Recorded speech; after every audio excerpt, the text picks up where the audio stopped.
The Book of Joseph, Part 1. A copy of Joseph. When he was about to die, he called his sons and his brethren together and said to them, My brethren and my children, hearken to Joseph, the beloved of Israel. Give ear, my sons, unto your father. I have seen in my life envy and death, yet I went not astray, but preserved in the truth of Yah. These my brethren hated me, but Yah loved me. They wished to slay me, but Elohim of my fathers guarded me. They let me down into a pit, and the Most High brought me up again. I was sold into slavery, and Yah made me free. I was taken into captivity, and his strong arm secured me. I was beset with hunger, and Yah himself nourished me. I was alone, and Yah comforted me. I was sick, and Yah visited me. I was in prison, and Yah showed favor unto me. In bonds, and he released me. Slaughtered, and he pleaded my cause. Bitterly spoken against by the Mizrahims, and he delivered me. Envied by my fellow slaves, and he exalted me. And the chief captain of the Pharaoh entrusted me into his house. And I struggled against a shameless woman, urging me to transgress with her. But Elohim of Israel, my father, delivered me from the burning flame. I was cast into prison, I was beaten, I was mocked, but Yah granted me to find mercy in the sight of the keeper of the prison. For Yah does not forsake them that fear him, neither in the darkness, nor in bonds, nor in tribulations, nor in necessities. For Elohim is not put to shame as a man, nor as the son of man he is afraid, nor as one that is earthborn he is weak and affrighted. But in all those things does he give protection, and in divers ways doth he comfort, though for a little space he departeth to try the inclination of the soul. In 10 temptations he showed me approved, and all of them I endured. For endurance is a mighty charm, and patience giveth many good things. How often did the Mizraim woman threaten me with death? How often did she give me over to punishment, and then call me back and threaten me? And when I was unwilling to company with her, she said to me, Thou shalt be an Adonai of me, and all that is in my house, if thou wilt give thyself unto me, and thou shalt be our master. But I remembered the words of my father, and going into my chamber, I wept and prayed unto Yah. And I fasted those 7 years, and I appealed to the Mizrahims as one living delicately. For they that fast for Elohim's sake receive beauty of face.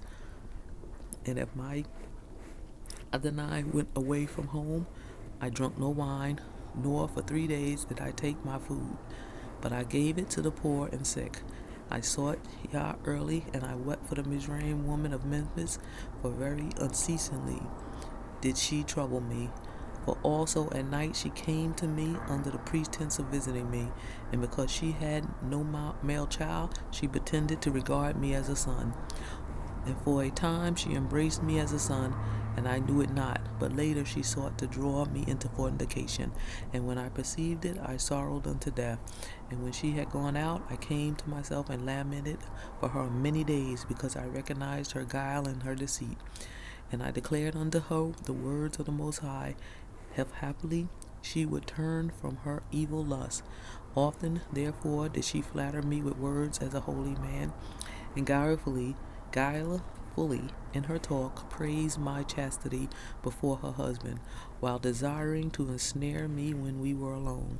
For she lauded me openly as chaste, and in secret she said unto me, Fear not my husband, for he is persuaded concerning thy chastity. For even should one tell him concerning us, he would not believe. Owing to all these things, I lie upon the ground, and besought Elohim would deliver me from her deceit. And when she had prevailed nothing thereby, she came again to me under plea of instruction, that she might learn the word of Elohim.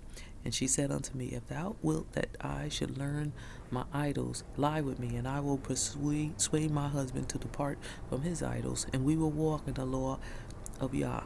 And I said unto her, Yah willeth not that those who reverence him should be in uncleanness, nor does he take pleasure in them that commit adultery, but in those that approach him with a pure heart and undefiled lips. But she hid herself but she hid her peace, longing to accomplish her evil desire. And I gave myself yet more to fasting and prayer, and Yah might deliver me from her. And again at another time she said to me, If thou wilt not commit adultery, I will kill my husband by poison, and take thee to be my husband. I therefore, when I heard this, rent my clothes, and said unto her, Woman, reverence Elohim, do not this evil deed, lest thou be destroyed. For know indeed that I will declare this thy device unto all men. She therefore, being afraid, besought that I would not declare this device.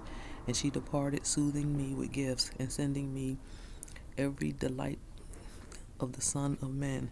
Afterwards she sent me food mingled with enchantment. And when the eunuch who brought it came to me, I looked up and beheld a terrible man giving me a dish and a sword, and I perceived that her scheme was to beguile me. And when he had gone out, I wept, nor did I taste that or any other of her food. So then after one day she came to me and observed the food, and said unto me, Why is it that thou hast not eaten the food? And I said unto her, It is because thou hast filled it with deadly enchantments. And how saidst thou, I come not near to idols, but Yah alone? Now therefore know that Elohim of my father hath revealed unto me by his angel thy wickedness, and I have kept it to convict thee, if happily thou mayest see and repent. But thou mayest learn that the wickedness of the ungodly have no power over them that worship Elohim with chastity. Behold, I will not take of it and eat before thee. And having so said, I prayed thus, and Elohim, the Elohim of my fathers, the angel of Abraham, be with me, and ate. And when she saw this, she fell upon her face at my feet, weeping. And I raised her up and admonished her, and she promised to do this iniquity no more. But her heart was still set upon evil, and she looked around how to ensnare me, and sighing deeply she became downcast, though she was not sick. And when her husband saw her, he said to her, Why hast thou countenance fallen? And she said unto him, I have pain in my heart, and groaning in my spirit and the groaning in my spirit oppresses me. And so he comforted her who was not sick. Then accordingly, seizing an opportunity, she rushed upon me while her husband was yet without, and said unto me, I will hang myself and cast myself over a cliff if thou wilt not lie with me. And when I saw the spirit of Beliar was troubling her, I prayed unto Yah, and said unto her, Why, wretched woman, art thou troubled and disturbed, blind through sins? Remember, if thou kill thyself as Tesho, the concubine of thy husband, thy rival will beat thy children, and thou wilt destroy thy memorial from off the earth. And she said unto me, Lo, then thou lovest me.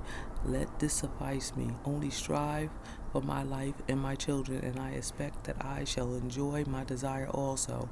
But she knew not that because of my Elohim, Adonai, I spoke thus, and not because of her. For if a man have fallen before the passion of a wicked desire, and become enslaved by it, even as she, whatever good thing he may hear with regard to that passion, he receiveth it with a view to his wicked desire. I declare therefore unto you, my children, that it was about the 6th hour when she departed from me, and I kneeled down before Yah all day and all night, and about the dawn I rose up weeping, and while praying for a release from her. At last then she laid hold of my garment, forcibly dragging me to the connects with her. When therefore I saw that in her madness she was holding fast to my garment, I left it behind and fled away naked. And holding fast to the garment, she falsely accused me. And when her husband came, he cast me into prison in his house. And on the morrow he scourged me and sent me into Pharaoh's prison. And when I was in the bonds, the Mizraim woman was oppressed with grief, and she came and heard how I gave thanks unto Yah, and sang praises, and abode in darkness with with glad voice rejoice, glorifying Yah, that I was delivered from the lustful desire of the Mizraim woman. And often have she sent unto me, saying, consent to fulfill my desire, and I will release thee from thy bonds, and I will free thee from the darkness.